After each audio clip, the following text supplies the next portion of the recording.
Assalamualaikum warahmatullahi wabarakatuh.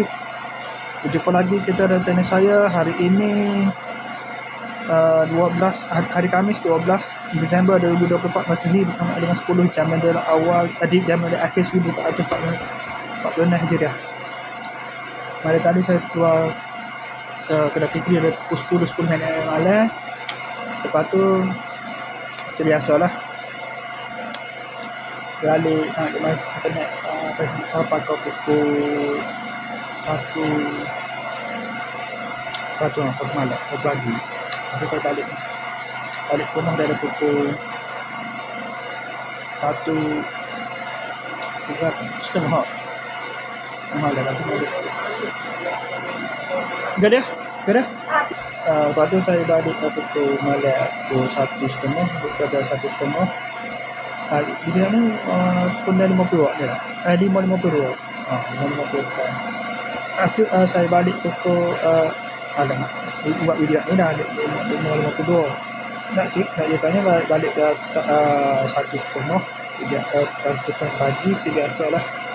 Orang ada balik sampai satu jam ni duduk tanya kepada semua tu.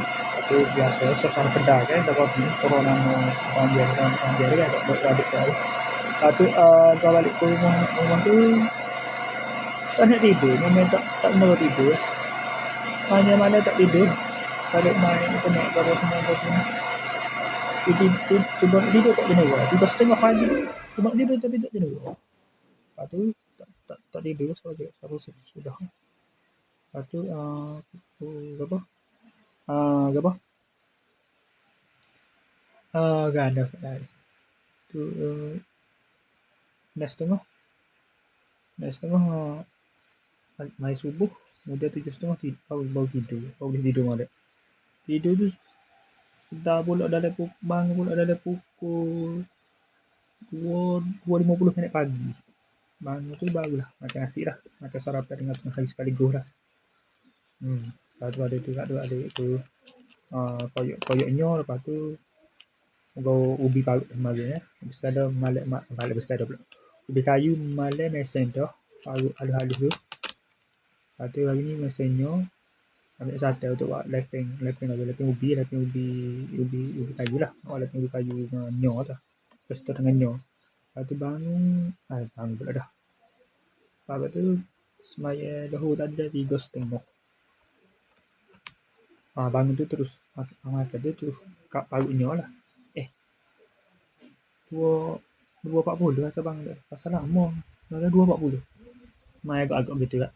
2.40 bangun. Lepas tu koyoknya apa semua macam nasi apa tu. Dia molek masa nak main dahulu tu ingat kat main dahulu. Ingat nak main dahulu 3.30 tadi. Main dahulu. Maknanya bang awal je dah 2.40 lah. Dia proses makan tu lama juga. Koyoknya lagi. Mesennya lagi. Lepas tu mayasak ni dah ada pukul 5.30. 5.30. Mayasak 5.30. Lepas tu pukul 5.52 terus buat video ni. Okey, sekadar saja untuk sesi video dari report kita untuk hari ini. Assalamualaikum, jumpa lagi. Bye.